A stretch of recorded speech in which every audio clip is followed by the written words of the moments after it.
to be wealthy? Do you want to be in control of your finances? Do you feel like you mostly get financial advice from people who are trying to sell you a bank's products? If your answer is yes to any of these questions, then stay tuned because you are at the right place. Welcome to Money Convos, a club committed to helping people achieve financial freedom by providing education and guidance on personal finance and investments. We have a group of experts who share their knowledge and give practical advice with no strings attached. At Money Convos, we have candid, mature conversations about wealth, how to create it, grow it, and protect it. We share our experience and encourage our audience to share theirs and ask questions. Join us every Thursday on Clubhouse at 7 p.m. GMT. We also have book discussions that bring out practical lessons. So far, we have read Dumb Things Smart People Do With Their Money, The Richest Man in Babylon, and The Millionaire Next Door. Most importantly, we have one-on-one financial coaching sessions where we guide individuals through setting financial goals, retirement planning, budgeting, investments, risk management, and so many more areas. The goal is to get you to financial independence from whatever income level you're at. Follow us on Twitter, Instagram, YouTube, Facebook, and Clubhouse. The handle is at Money Convos GH, or send us an email at moneyconvosgh@gmail.com so we get you started on your journey to financial freedom. Now that you're all caught up, let's head into our next conversation.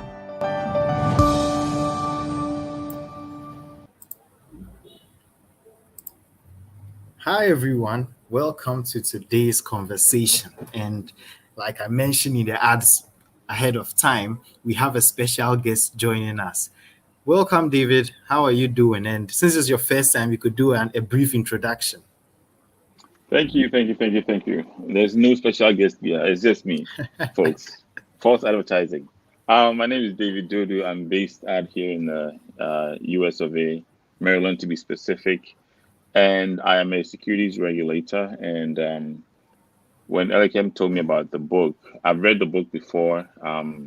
It was very, very beneficial to me at the time that I was introduced to the book. So I was like, hey, let's do this. This is an awesome thing. So I'm here. Let's talk.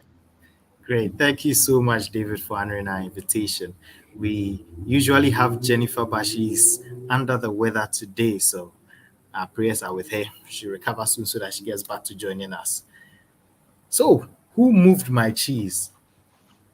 I've heard a lot about this book. In fact, I think I heard about it many years ago, but I forgot. And you, David, brought it up again in another Money Convos conversation sometime last year. It was a book you recommended, and Danielle backed it up. So just when we were planning for this book and I was going to read it, I searched for some reason. I just searched in my computer for it, and not knowing I have this book from like years ago, back in university, like 8 years ago. So I just started reading it. I'm like, I never got around to reading it. First thing I love about it is it is short and also it is sweet. That's like two things, like straight to the point, no long things. You can read it in 30 seconds, as the intro says, and you will love it. And I thought I loved Grit. I thought I loved Outliers. But you know what? This is going straight to the top. David, what about you? Initial thoughts on the book? So before I got introduced to it, I hadn't heard about it, nothing at all. I'm sure I told this story before in our other room. There was one time where the company that I worked for at the time was going through a reorganizational changes. You know, a new company had bought us out.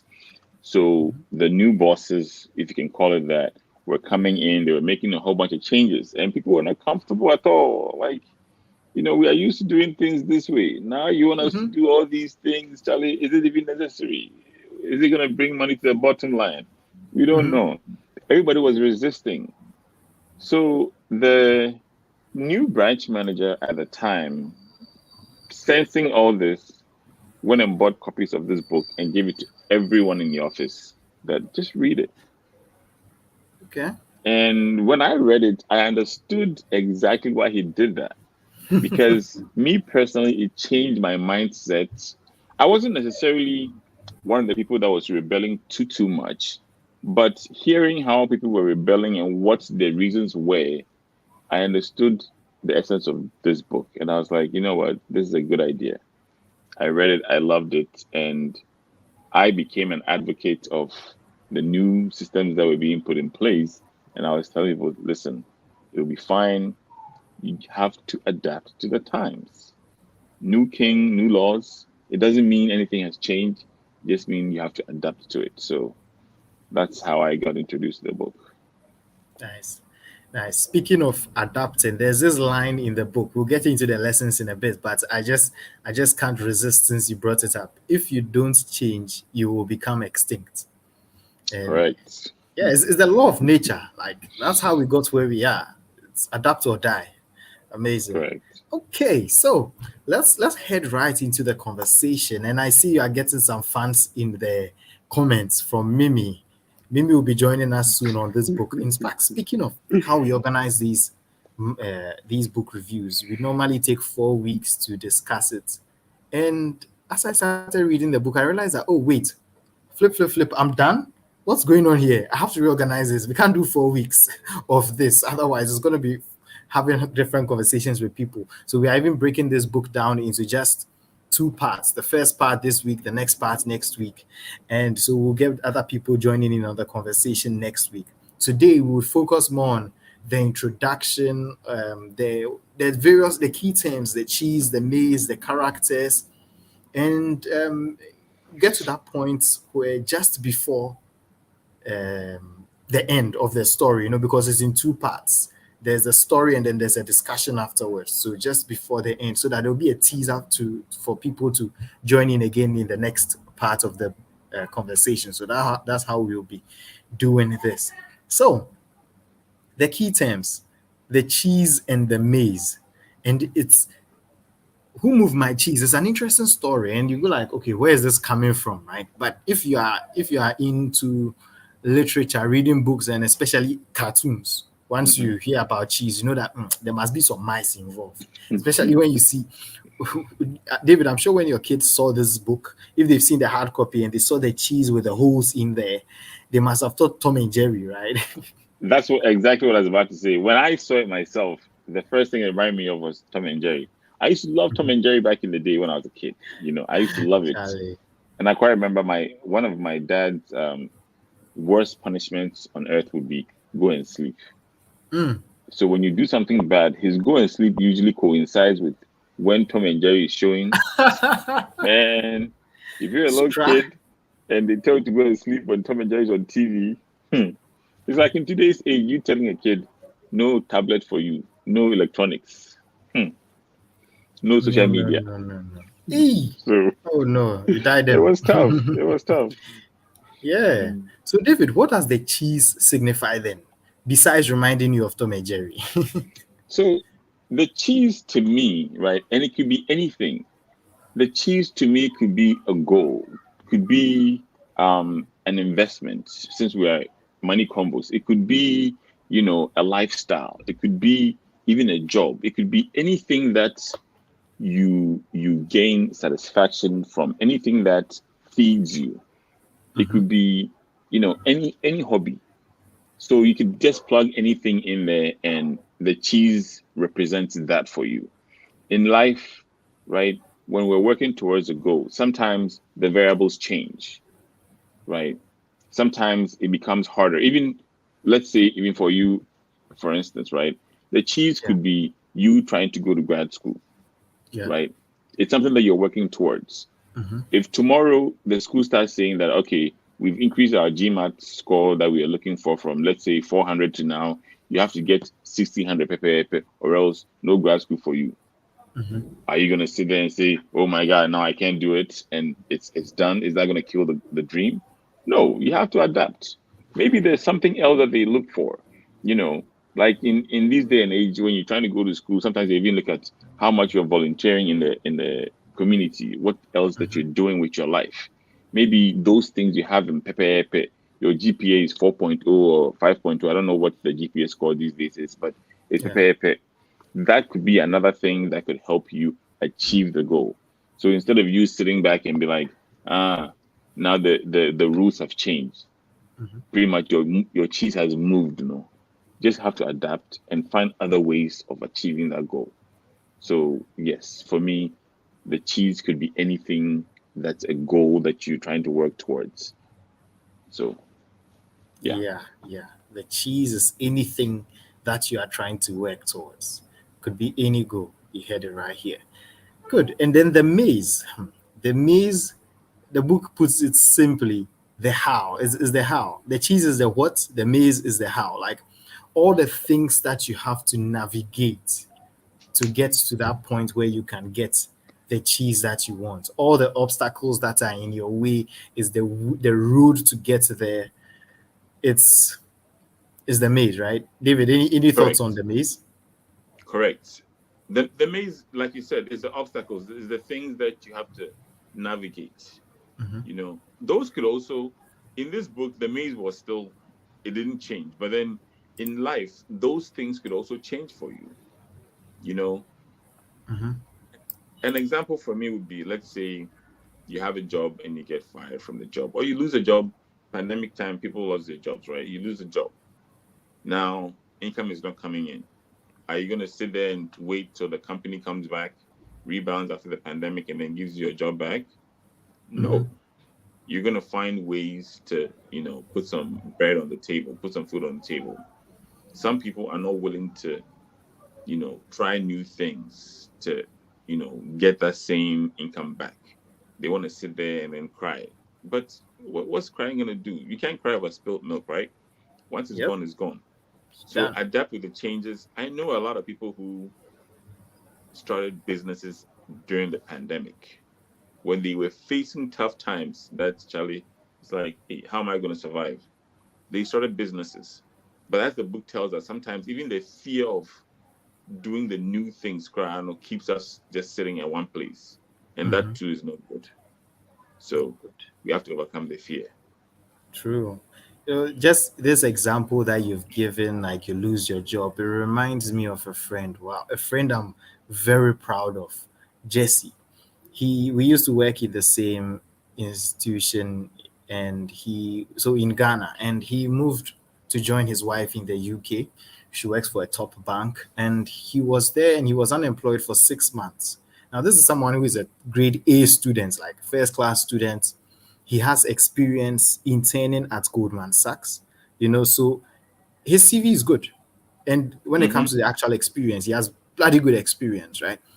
And he goes in the UK and he's struggling to find a job. For the 6 months that he was unemployed, he gave me the breakdown what he did. He said, bro, he applied to more than 1,000 jobs. Now, if I when I say this to anyone, they freak out. And I was talking to another friend who also not so pleased with the job she has currently, and she's been in she had that job for about 4 years, right? Oh, yeah, yeah, for about 4 years. And I was telling her about this friend, and she's like, 1,000 jobs, that's crazy. And I'm like, you know what? Let's sit down and do the math, as my friend did for me, how he did that. If he sees it as when he's unemployed, his full time job is to get a job, 8 hours in a day. If every hour he does one application, that's 8 applications in a day times one. So 1 week, that's 5 days in a week, and 4 weeks in a month, that's 20. Now 20 times 20 times 6, right, for 6 months, that would be, ooh, my math is about to fail me. 6 months times 20, that is, quickly pulling out the calendar, right? Yes, 20 times 6, Six, that's 120 that's 120. Yes. I got confused because I times was thinking 12, of a different, times 8. Now that's the kicker. Times 8, right? 960. 960, close to 1,000, right? But guess what? If he puts Correct. even one application on a Saturday, that changes the dynamics entirely. Now, an extra application on a Sunday, or even if it does two applications on Saturday, is thousand difficult. It's not, No. right? And so that's the kind of mindset. And you know, as if this story was not good enough, this is what he told me. COVID happened and he lost his job and he was unemployed for another 9 months. And like he's back there again, or he was back there again, and he went back to that routine, grinding, grinding, grinding. Later in the book, it's like the rats that put their shoes around Mm-hmm. their neck so that in case they need to go again, they just Always put on the shoes, always ready. And he got another job, and I'm so proud of him now because this is what he's telling me about the job. He's not yet done his master's, right? But in his role, in his current role, he's earning so much. He's at a level that now he's wondering, should he really go and do the MBA? Because now he does campus recruitment for people who go to Oxford to land a job in his firm. Like they will come and they will be under him. And I'm like, and he is because he grinded every day, just putting in the work, right? So I'm really proud of someone like that. So just a shout out to Jesse out there in the UK. Anyway, Quick thing, right? please Over do. here, there's this thing that if you stay ready, you don't have to get ready, right? That is what your friend was doing. He was always ready. So it's not like he was waiting for the opportunity to come, then now go and prepare. He was always ready for it. And a similar thing happened to me where I lost my job. I remember out of college, I was working at this financial service company, and then something happened. Long story, I lost the job. While I was working that job, I had a part-time job as a cashier in a grocery store.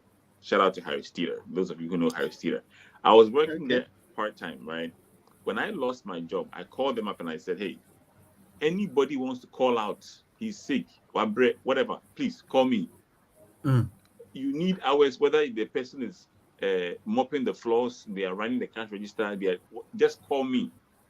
So I was picking all those hours there, and literally I was sending 10 resumes out every single day. I wake up, I go to the library, local library, which was close to my house. I was frequenting monster.com, Indeed, and all these other websites.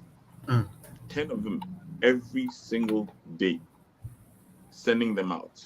Sometimes you go for the interviews, it looks so promising. There's sometimes you see a job opening and you're like, this one has my name written all over it. So you get all excited. And then you go, and then right when you're about to get offered, they're like, oh, we have to give it to the CEO's grandson or whatever.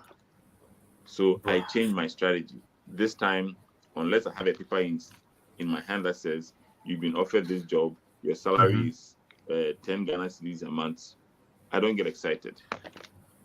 And that was what I did. And luckily, I was able to get through it. So, man, you can't just sit down and once your cheese gets moved, you can't just sit down. You have to, keep moving. You keep moving. You keep moving. Charlie, people have lived, though. People have lived. David, you've lived. Man. But Master Charlie, life is full of hurdles, though. And one of the things that I always tell myself, in this life, the race of life, it's a marathon. It's not a 100-meter dash, okay? We are all running it at different paces because we all have different unique circumstances that we're dealing with. My maze might be different from your maze. Okay, we all have different cheeses that we're working towards.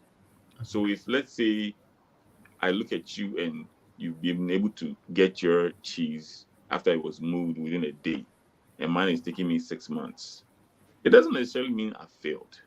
As long as I am doing the right things to move myself to get to that cheese, it just means that we all have different AE that we're dealing with. So, because no matter how rich you are, guess what? Somebody is richer than you. Somebody is richer than you. Okay. Even Bill Gates, somebody is richer than him. Not me. Okay. What am I going to do? I know, right? Yeah, that's true. That's true. Okay, great.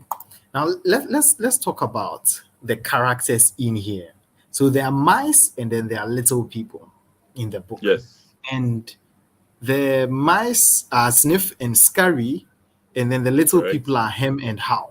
And I was like, okay, where are these? Where are these names coming from? Who are these people? Why mice? Why little people? And you don't get it until you actually start reading the book. And then you start hearing them say certain things. And you start hearing them say, like him was saying that now leave the mice, they are doing whatever they want to do. I'm a little person. I can think. I'm better, or I'm entitled. When you get to that point, then you actually realize the rationale behind the different ones. But yeah, let's start with the mice, right? What can you or now let's start with the people. In fact, yeah, let's start with the people. What can you what's your take on the characters? When I was reading it, I had to refresh my memory on that. When I was reading it again, I was like, even before I got to the point where the book stated that these guys are entitled, I was like, these are some entitled folks over here. Like, Mm-hmm. you're not entitled to anything, Amasa. You have to work for it, And they did not seem like they wanted to work for it. It's like they would go back again to the cheese section. I think it was C or something. Go back again, hoping that the cheese would come back. Nah, man, you have to go out and make it happen. While the mice had moved on, they Mm-hmm. they hung their shoes around their necks. You know, going back to that whole when you stay ready, you don't have to get ready thing. They were ready, almost like no condition is permanent type of thing with them. This might change, so let me be ready in case anything happens. Then I'm very quick to move on and bounce back. Whereas with the little people, it was like, ah man, this cheese is gonna come back. Somebody moved it. Maybe they'll come and put it back. Yeah, yeah. And speaking of entitlements, like you just ended there, like, oh, somebody's gonna put it back. Now when someone wasn't putting their cheese back, then they started getting angry. Now this is unfair. Fair? Fair? Like, okay, I think for people who may not have read the book, one, we don't want to give too many spoilers, right? But just to give some context, right? These people, they run for a long time. They run around for a long time looking for cheese. That's, and we said what they are looking for and what their goal in life, and then their cheese signify different things for them. And with now they found the cheese, they were enjoying it. It was huge pile. They were enjoying it for a while, and now suddenly they realize that they come one day and there's no cheese. It's finished. Like, oh, it's gone. They don't see the Mm-hmm. cheese, and so now how they are processing it is what we are talking about. Like, and someone is saying that it's the cheese has been moved, and the person is even that's him. He's even mad that someone has moved the cheese and it's not fair, and all that. So like, How dare you when, move the how cheese? How I dare you? mean, it is their cheese. What did you do to get You this know, cheese? and the whole blame Ah, thing, right? The whole blame mm-hmm. thing. Sometimes we Blame. have the tendency to blame others for our misfortunes, and that's where I think the whole crying about spilled milk thing comes in. It's Yeah. happened. You can't do anything about it. Make the moves to get it right. Stop blaming somebody else. It makes no sense. Mm-hmm. But you know, they were doing that. They were entitled, feeling like. And there was a line in the book that I really liked. It's Mm-hmm. something to the effect of, it's possible that the cheese did not necessarily get finished, but some had gone stale, it had gone bad. But because they weren't Yes. smelling it and were just Mm, eating the cheese, they didn't realize that there's still more cheese, just that it's gone bad, right? exactly. So I was kind of getting a bit of um, multiple different kind of like gems out of it. Mm-hmm. One of them being that don't be comfortable with your current situation, but always look to enlarge it. Always look to have other options. In case option one fails, don't get too comfortable. And I was like, okay, that makes sense. You know, don't get too comfortable. Otherwise, if that option fails, then what's next? I know somebody who lost his job as a professor, right? Mm-hmm. And this person was like, media, I've gone to school, I've done all these degrees, I'm a professor. Okay. and I'm not going to do anything less than that. Okay. I'm not saying go, let me not call any profession out, but Mm-hmm. do something that's temporarily going to bring your cheese back. Okay. Maybe you feel like you deserve premium cheese. That is you being the professor. But in the meantime, no, eat some regular cheese, kakra, to Mm-hmm. fill up your belly. To pick I.e., up some crumbs. do some other jobs because that will bring you some level of income. But you choose to like it's either my premium cheese or nothing at all, Mm-hmm. and then you're sitting at home wondering why you're broke.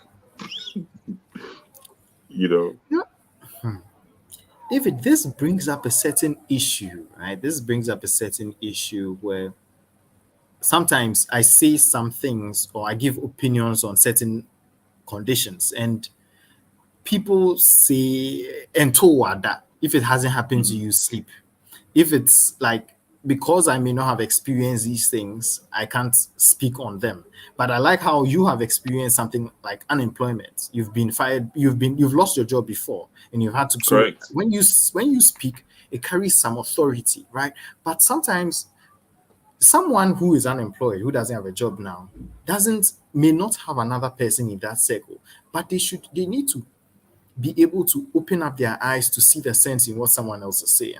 And they get so soaked up in that mood, in that state, that it drains them. And the book even talks about how you stay in that position for so long, like how Him eventually and got her. up and went. Yes, him and how. So Hall eventually got up and left, and he's realized that now he was still exhausted, but it's because it's become more difficult for him. If he had gotten up earlier, he would have been better off. So I'll give you an example, right? Amazing example today. I have two scenarios. Two friends Hmm. have reached out about looking for a job. One friend is sent a CV, and I had given her a CV template like sometime last year when she talked about I'm finished. I'm in final year. I'm finishing school. I was like, and I was asking, so what are your plans? You want national service? Blah blah blah.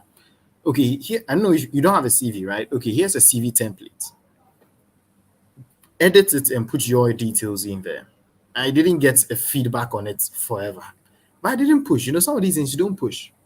Then this year, the person did get national service, great, but national service is coming to an end, so the person needs to. And I like that she started thinking months ahead. Some people wait till suddenly they don't have a job end, so I'm impressed. Months ahead. Then I ask, do you have that template I sent earlier? Yes. Edit it and send it to me. Then the person sends me back something, not the template I sent.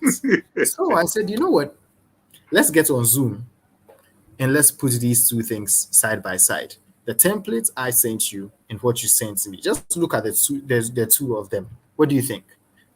Uh, It's obvious. Okay. Now this person, I contrast this scenario, and it's been weeks we've been talking. I contrast this scenario with just last week. Somebody, he is a final year student in UG. He hits me up that, he's applying to some Bank of America jobs. He applied when he applied last year. His what didn't get him in is he realized that he didn't have actual trading experience, and so he wants that. And I was like, you know what? Say no more. I'll talk to the head of our brokerage for you. Just remind me on Monday. And busy life, I had gotten around, but I told him to give me pressure. Call me on Monday to make sure I've done it. When he called me, I was like, say, let's just send your CV through. I called my head of brokerage, and timing just right. The timing was just right. And I was talking about internship, but he's even talking about a full-time role and the full shebang. You get what I'm saying? And giving him the brief, and this is someone who reaches out to me, I'm doing this assignment. It's he has been working, he's been working. Such a person, it would be hard for him to go without a job in the first place. Now, even if he loses his job, he has people who are ready to risk their neck for him. And that's what some people don't realize when they lose their job.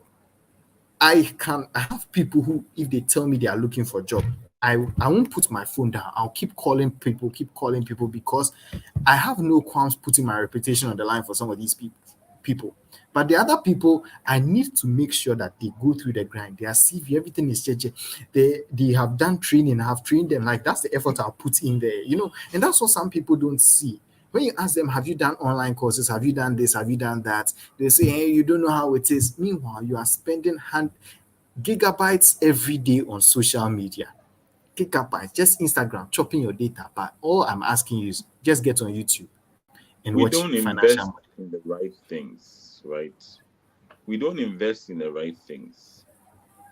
And when we say investing in the right things, it's not taking your big money and going to put it somewhere with some brokerage firm and then it becomes double that.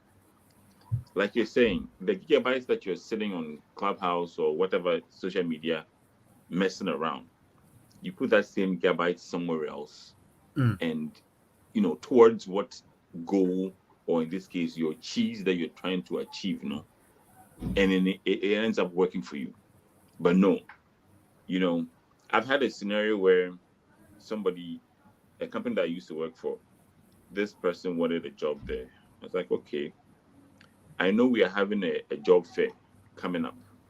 And why don't you come over there and apply? Because we're doing a mass hiring.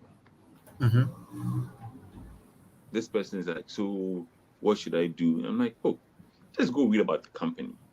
Okay. Know what we do. I even wrote down some very common questions that I feel like could be asked during the interview process. I sent it to him. How about 11 p.m. the night before? Oh boy is now calling me. Oh, Charlie, questions now. I can't find it. Can you send it to me again?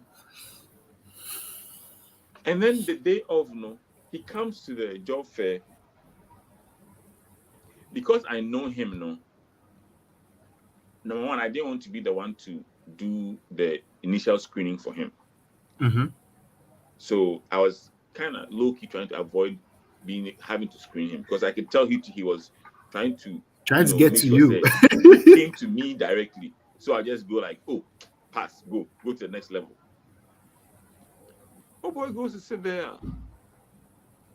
So let's say it's you. So Elikem, what do you know about tell us about our company. What do we do? What do you know about us? Let me guess. He knows just one spending even 5 minutes on our website to even know what we do. All he's doing is dropping my name left and right. Oh boy. Oh no. And I'm like, dropping my name can get you so far. If you don't know the basics of, you want to work for us, let's say we sell beggars. You want to work for us, and you can't even tell us that, oh, you guys sell beggars, so I'll come and I'll be flipping beggars for you. You can't even tell us that. Something's that simple. And you expect to get the job? And then, oh boy, to have the nerve to blame me for not screening him at the fair. And I'm like, Masa, I went and planted the yams. I went and uprooted the yams, sliced it up, cooked it, and just started in front of you. All you had to do was take it and put it in your mouth. And no one went to me yet. Now you want to blame me? Oh boy. Yeah. David. Now that person, right? Which of these two categories, the mice and the little people, would you put him in? Not using he's a little person, right? But not just any little person. Him. He is him himself. Him himself. David, there's that sense of entitlement. And I think, I don't know about other cultures, I won't even say Africa, but in Ghana, where because of all the nepotism that goes on, people think name dropping is enough and you get a job. And we see how our state-run organizations are working out or not working out. You see how financial crisis will come, and the banks that had to collapse were pardon my French, but obviously, one commonality among them all, they are Ghanaian owned and Ghanaian run. Like there's a The name reason dropping why can there's a get you so pattern. far. The Yes. name dropping can get you so far, you know. But I love that whole thing where when you are always ready, you don't have to now get in a position where you have to now prepare and get ready. You're always up on. And you were saying something earlier about somebody saying, say, "Entowada." Mm-hmm. Two things can be right at the same time, meaning what that person is saying can be right, and what you are saying to can both be right. Yes, Entomiada Menda. But when you look at the two scenarios, the commonality in there is maybe you, the person in the story. Okay. Are you going to do something about your situation? Mm-hmm. Or are you just going to sit there and expect it to miraculously, resolve itself? Yeah, I believe in prayers like the next man. Okay. Like also for and everybody. I believe in prayers. But even the good book says, I'm paraphrasing here, heaven helps those Faith who with helps that. themselves. Okay. Okay. The good book doesn't encourage you to just sit there on your laurels and be like, okay, it's going to happen. You got to Mm. make the move and then use the prayer to back it up and push it. And Mm. hopefully it will work for you. So, Yeah. and in a situation like this, things change every day.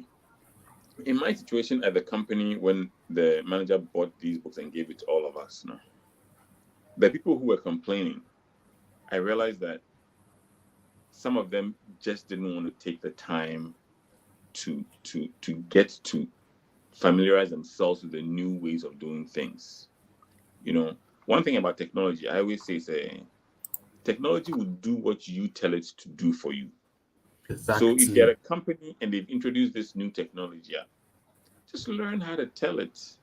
Say, oh, give me this spreadsheet with these charts and stuff. And once you figure out, so you click here, you click here, you click here, all these numbers will turn into a bar chart and pie graph and all those things, beautiful for you, labeled and all that stuff. That's all Mm-hmm. it is, you know. But for you to sit there and say, "Oh, I've been here for 50 something years and we've always been writing it on the piece of paper," and then all of a sudden you come in here and you are bringing this Excel thingy and what's not, it's like you're not helping yourself, you know. True. But True. anyway, True. Huh. Yeah. that was the scenario, and it was quite Yeah. interesting. Charlie. It just gets you pondering, right?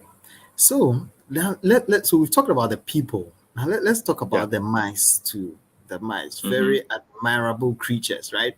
And then there was a part that gave the reason for their names, Sniff and Scurry. And let me just find it. Or do you easily recall why their names were Sniff and Scurry? I do not.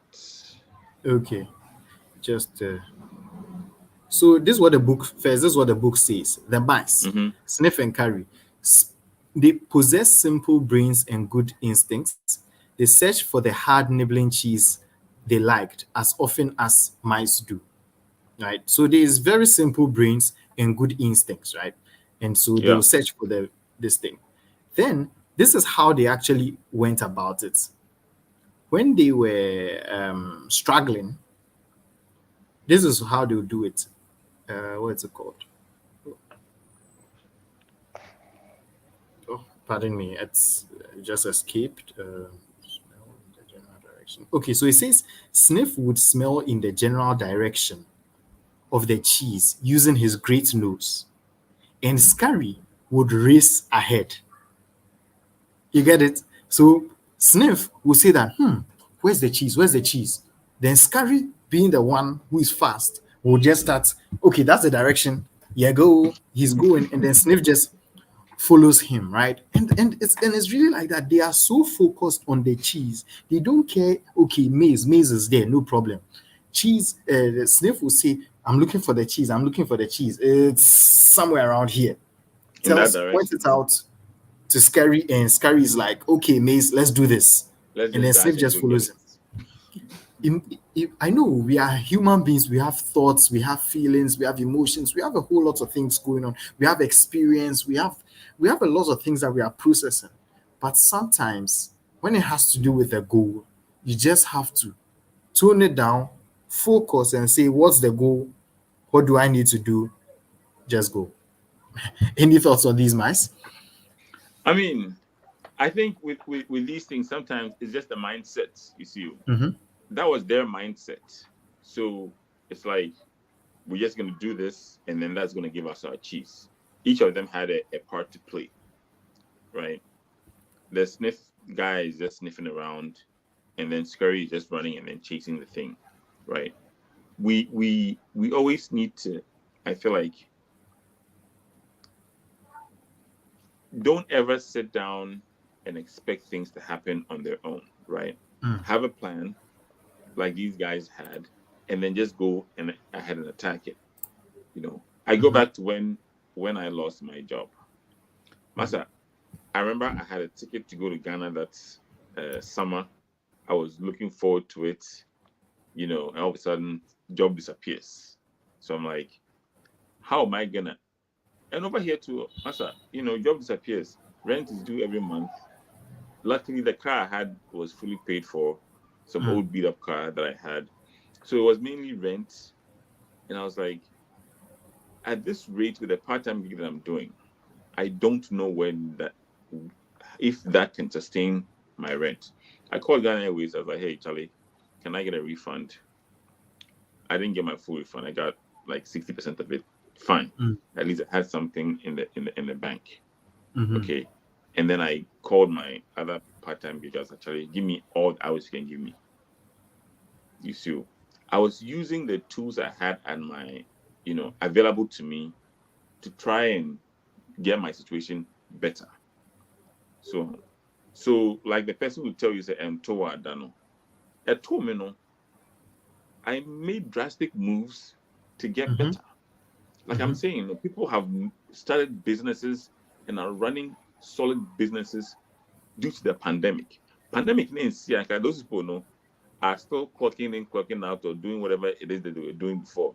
Didn't even know that they had it in them to start these businesses.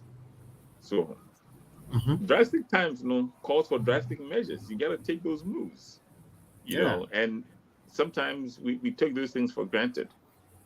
It's not going to fall out of the sky for you. You have to make those moves. And thank God, Sniff and Scary did, Charlie. They stayed ready. Goal oriented. Like they did. Like when we talk about goal oriented, right? I just want to find the part about the shoes just to read that part. Good. So this is how the mice behaved when they got to the destination. When they found the cheese, right? Yes. So when the mice arrive, they take off their running shoes, tie them together, and hang them around their necks, so they could get to them quickly whenever they needed them again. So ready. But however, our brethren, fellow human beings, hem and haw, what do they do when they get to the cheese? As soon as Hem and Haw arrived at the cheese station C each morning, they settled in and made themselves at home. They hung up their jogging suits. Just say, you have to run to that point. It's quite a trot. It's a maze. So you have to do some gymnastics to get there. So on more bread, they are tired, so they want to rest. They take off the jogging suits, just relax a bit. And then put away the running shoes and then wear slippers. They put the running shoes away and then Can wear you blame slippers. them for trying to be comfortable? They want to be comfortable. Honestly, but when you get too comfortable, right? When you get too comfortable, you're not ever thinking of your next move, right? Because you are comfortable where you are. But Sniff and Scurry were always trying to stay ready, always looking at their current cheese as a stepping stone to their next cheese. If this cheese is not going to be from Antihoda, this cheese is going to go away at some point. And once it's done, we gotta bounce and hurry to go find the next cheese location so we can continue to eat. But him and Hall was like, hey Charlie, yeah, yeah, cheese in the beach and the entire India and Santa India. So, you know, the lessons there, depending on how you look at it, there were so many of them in the stories. So many of them. You can take it from different angles. And I like the part in the beginning when he was giving the example about Charlie, the broadcaster, right? The In the broadcast. beginning, Okay. there was a broadcaster who was um, he was doing broadcast shows on big games, right? And then they moved him and they want to put him uh, with a swimming, uncle swimming, broadcasting and swimming. He didn't know anything about swimming. I think it was swimming. Swim. But instead of him to actually sulk and be like, oh, my life is over, he just learned about the sport and became so good at it that he eventually found himself getting other gigs. And at the end of the day, he became a Hall of Famer, Hall of Fame broadcaster. You see, when his cheese got moved, one time it's like, okay, now you want me to come and talk about this? What do I do? I'm going to learn about it. I'm going to read and learn as much as I can. So when I come on TV and I'm talking about it, I talk about it from a place of knowledge and not just blabbering my mouth. And eventually, when they saw that he was doing very well, they're like, okay, let's go put him with the other quote unquote sexier sports. And he was doing that. And now he's in the Hall of Fame. Yeah. I think it's in the NFL Hall of Fame, American Football Hall of Fame. Yeah. Okay. Obia, I'm say, hey, Charlie, I used to be this big shot. Now they took me and they put me in the mail room, I bought. Like, my life is over. Make the most of what you got. And that's what he did. Exactly. David, this example reminds me of a common refrain in Ghana, something that is said ever so often. Oh, me, this is not a course I studied in school. You finish university and you come and you say this is not a course you studied. Sister, you did English. What did you want to do in a bank? But you say bank, you want bank, but you're saying this is not what you did. Go and study the banking course too, is a matter. That kind of thing. No shade. Our Greek students actually do very well in the banking sector in Ghana. No shade to them, but you did a Greek. But you've come to some other industry. Somebody told me a trick once that many a time at least this is for somebody not in Ghana. So I don't know if it will apply to the Ghana system. Many a times the course, and I don't think this applies to every kind of job though. But many a times the course you do in uni, does not end up being the same thing that you do in the university level, right? So you go and do English and them things, and then you get like your 4.0s, graduate with the top level. Once you come out, very rarely do people say course been. It's like, oh, he came out of school. What do you guys call it in Ghana? First class. First class. He came out of school first class. That's all we hear. First class. Okay, yeah, drumming crowd. Oh, you come back first class. So the first class people, you take and pick all the jobs you want, whichever job you want, you get to pick. You see. So that was somebody's strategy. It's like, Charlie, first class now. Now they call. You see. Yeah, so you have to adapt. So as we are nearing the end, right? There's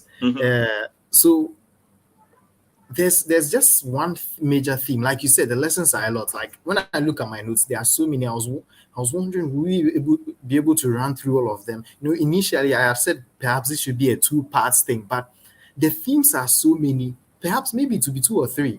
It may just be 3. taking it in various portions. But there's something I want us to discuss before we go away, and it's fear. Because I wouldn't want someone to listen to this, watch us, and then make it, and then that situation of Entowada, or try to make it seem like Fear we of the are more unknown. emotionally strong, or we are more mentally strong than other people and all that. I want us to have like an honest conversation and say that, you know what, fear is real, right? The Very, fear very is real. real. You know, so let's have that discussion. Let's accept what people are facing and see how people can overcome it, you know. So have you ever been afraid of change? Has there been such a time when you've been afraid of change? There has been a time where I've been afraid of change. But you see, for me, I look at it this way. The same fear that would drive you not to do something, right? It's the same fear that would drive somebody to also do something. It affects people differently. Okay. For me, it was the fear of my current situation. Mm-hmm. When I lost my job, the fear of where my next rent payment was coming from, the fear of where my next meal was coming from, Mm-hmm. the fear of having to have my things put outside. Okay, the fear of maybe college, professional working. Now I have to call my dad and say, "Can I move in back with you?" Okay, the fear of all those things, and I was actually, I have no room to fail here. I have to make a move. So Mm-hmm. that's what drove me to, send those 10 resumes every single day. I mean, I went to local library so much that the lady at the, counter basically knew me, because every time I came, he saw me, I'll book a computer and go sit there. Shareholder. And it was like, those times I had my 3.5 inch floppy drive with my resume Oh on it, boy. with my Oh no, resume no, on no. it. I see Danielle in the audience. I think she doesn't understand what you're saying, but Danielle will send you a link to something that can explain a floppy drive for you. Daniel, Okay. back in the day, before we had the pen drive that we use nowadays, there was this square thing, the floppy drive. You go and you stick it in the computer, and then that's how we used to save our stuff. Okay, I had resumes for, get this, I had the same resume, but depending on which company I was applying to, what job I was applying to, I would tweak it a little bit to fit their needs. So the same resume, I had like multiple copies of it. Each of them, tweaked slightly different, and I was just sending these out. I'll look at the job. Okay, blah, blah, blah, Mm-hmm. blah. All right, boom. Now I send the call. Go home. And the way I deal with my fear is different from the way you deal with your fear. Okay. Mm. Maybe my fear might drive me to go and invent something, but somebody else's fear might just drive them to sit at the same place because they are afraid to fail. But me, I chose to look at it like it can't get any worse than I am right now. Mm. Okay. So if I do these things, these 10 resumes every day, it's only gonna make my situation better. Mm. So why not? And I did it, and lo and behold, things started moving. I was driving 2, 3 hours to go for interviews back and forth. But the more I was getting those interviews, to me, it was basically energized. It was fueling my desire to keep doing it. Like, okay, it's Mm. working. And eventually, things happened, and I was picking up odd jobs here and there. You know, make sure the bills were getting paid, and eventually, I was able to get something very good. Amen. Amen to that, Charlie. That's a good experience. I Fear is good, it's yeah, it's but true. It's don't let it drown you in the situation that you're in. Don't let it make you to not make a move. Uh-huh. Like I was saying before, no, about people who have started businesses during this pandemic. There's a show that I love to watch, Shark Tank. When these people come on the show and they pitch their businesses for Mark Cuban and all these big people to invest in it, a lot of them, you ask them, what made you start this business? it was some unfortunate thing. Husband lost their job, wife lost their job. They were living on credit cards, they were doing this and that, and it just drove them to go and do it. So why would you let? Well, I can't say why would you let yours to drive you to just sit there and not do anything, because we all react to things differently. But the same way you look at the negative side of things, right?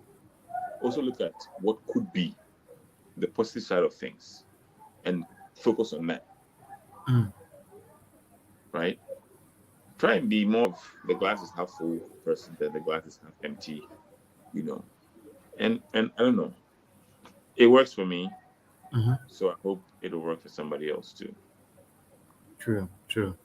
I would also share my experiences, starting with something similar to what you're saying. It's like there are two types of fear: the fear that would drive you to go forward, the fear, and because you know that Charlie, it's like if you don't go, it's like what's that thing called? There's this running game, Temple Run. If you Mm-hmm. don't keep running, there's a monster coming to catch you. That kind of thing. Exactly. So are you not going to run? Exactly. Meanwhile, there's the other type of fear that you don't see that there's a monster behind you, all right, but you see that there's a ledge in front of you, and you just have to jump from one. The bridge is broken, but you have to jump over that bridge. Just put enough speed in it, a lot Because of the determination, alternative is cross much that. scarier than what you're about to face. You see, and I think some people don't see the alternative, so sometimes it's about motivating people to see the alternative, right? And for me, I've been in a certain place. I take 2018 and perhaps a good chunk of 2019 where I'd gotten comfortable. Look, I work in a financial services institution, a good brand name, so sometimes, even if the money is not coming, right, a good brand name. Oh, guy with your age, man, Mm-hmm. he works in this good Of company. course, It's of all good. course. Get comfortable. My rent is paid, my bills are paid, I'm comfortable. I have afforded a wedding, I'm fine, right? Then, I want to settle into just relax things. I'm working on exams, I'm doing this and that. But for me, it's me being comfortable was not that I wasn't killing it. I wasn't like work performance, killing it, like to the extent that sometimes my performance reviews were that you need to slow down to the pace of the company. Mind blowing that conversation. Anyway, I don't want to go there, but for me, it was You're making about everybody else look bad, okay? Slow you down. know, right? But for me, my thought of me being comfortable was I know my capacity, and I know I'm not achieving my capacity. Like I know my capacity was get a CFA charter at a very young age. Do it in 3 years while other people are doing it in 4 and 5. That kind of thing. But just slowing it down, just not I could study for 4 hours but a day, but just skip it. Okay, today, I'll be fine, I'll skip it, and all those things they bubble up. So what I realized for me is a year later, mid 2019, I look back and I'm like, hold up, I was supposed to have achieved this and this and that by this time. I have no excuse. You said something earlier. Who do you blame for your misfortune? Yeah, I could actually blame other people, other things, other circumstances. But you know what? At the end of the day, it's on me. It's on me. The buck stops with me. And that's when I woke up. And 2020, for especially 2021, I took a lot of things into my own hands, and I'm like, I'm going at it. It's the goals. It's chasing that cheese, regardless what the maze is. Chasing that cheese, and it's been more fulfilling. Sometimes the fear comes up, and like, for example, like I was having a conversation with you recently about grad school applications, and it's daunting. Like I've always been saying, yeah, Harvard, those top schools, there's the dream, right? And who are you, this small boy coming from some school from an unknown country and attended an unknown school, right? But Mm-hmm. sometimes when I'm down and I'm like, can I really do this? My CV is not that impressive. I have mates who are working in Bank of America. I blew my chance to get into Bank of America, but they are there and they are getting into these schools. Who am I? Right? sometimes I have conversations with people. And David, you were an immense help last week. Picked me up. That conversation, I think it was it? Yeah, sometime early last week was Monday. Yeah. Monday, Mhm. right? Mhm. So a week ago, and it was a good pick me up. Sometimes when you are afraid, you are in this place where your mind is not going back to the good times. The mind is not going back to what you are capable of. It's just remembering all the bad times and all the bad times. And you sometimes you just need to talk to the right people who know you. They know your capacity. They know the things you've done before. Even if it's just one thing that you've done right, you just need to be reminded of that one thing you've done right, and it will help pick you up and it will motivate you to do more, more, more, right? Another example I had is, you know, while I was working on my grad school applications, December, early January, the year is ended, in financial services, like you have to, a lot of reporting, a whole lot of things have to be done, a lot of pressure, but this is the thick of my applications and all that, with coupled with a whole lot of other personal things that are going on. And I felt down, right? And I thought, okay, usually don't take side gigs because I don't want to do the entrepreneurship thing. I'm corporate man. Blah blah blah. But I saw an opportunity. Someone just, when you work so hard, opportunities come to you. And one of them, the way it was timed, I was like, nah, this is what will fund my all the application fees. We earn in cities. Application fees are in dollars. One application fee, about Mm. 1,005 cities. Like all my application fees put together was going to be like 11,000 cities. Bruv. And meanwhile, this opportunity came. I was like, you know what? God has just brought me the manner to align with this one. I'll force and take this thing. But at a certain point, I was like, should I just tell these people, take your money back, or you give me a deposit, take your deposit back? I can't do this. But I had to keep pushing myself. Keep pushing myself. And the funny thing is, I delivered the report, and just today, someone called back and he's like, I did a valuation report for him. He talked to someone at Citibank and they were mind blown. They were amazed. This is a very good report. And here I was doubting myself that am I doing the right thing? Who We am are I? our Like own worst critics. I know, right? He's told me he's taking this thing to Citibank. Will it hold water if he goes to New York? When he lands in New York and he shows it to someone in Citibank, and that person was amazed. And he just called me to say, you know what? He just wanted to give me that feedback to let me know that they were happy with what the work I put in there. Sometimes you just have to remember your good times. It's not some motivational speaker, blah blah blah. It's a mind playing games on us. The fear is real, we know, but guys, we have to pick ourselves up by remembering the good times. You can do it.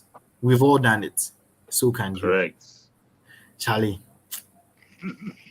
Anyway, on this bombshell, I guess we'll just be wrapping up. I had initially intended that you would sit in for just one of these sessions, but the story continues. So hey, if you are up to it again next week, we can come again to continue the end of Sure. when Hall Sure.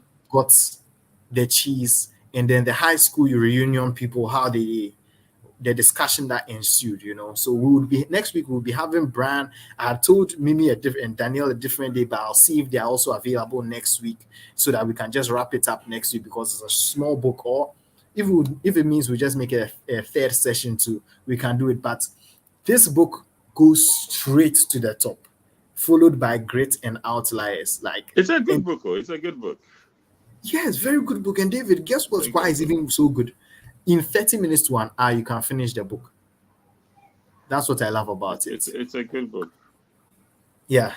Anyway, David, thanks so much. As usual, it's always a pleasure having a conversation with you. Awesome. Yeah, it's always a pleasure. And I look forward to the next time. And the next time to our audience is every Thursday on Clubhouse or Twitter Spaces, wherever you find us, depending on when you are watching this. And if you are watching it live on Thursday, we're having a conversation about building your own home. So check it out. If you are watching the replay, just check out where we have our recorded sessions. Follow us on social media. It's Money Convos GH on Twitter, Facebook, Instagram, on YouTube right here. Just subscribe and get the alerts. It's here. We have a podcast too. So follow us everywhere and come and make sure that you get in on these Money Convos to encourage you. I saw Edem had a tweet on something on WhatsApp today, and it's just encouraging. He's joining our money conversations and he's doing a daily savings thing. Sometimes you just forget these things. But join Money Convos, talking people, friends having these conversations regularly. It will pick you up. It will be that pick me up to help you achieve your dreams. Thank you so much, and catch you at the next time. All right. Bye, David. See you later. Okay.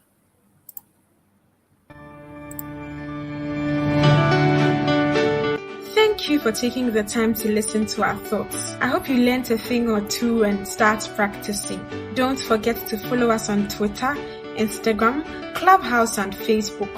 And subscribe to our YouTube and podcast. Do tell a friend about Money Convos so we all become wealthy together. Talk to you soon. Bye.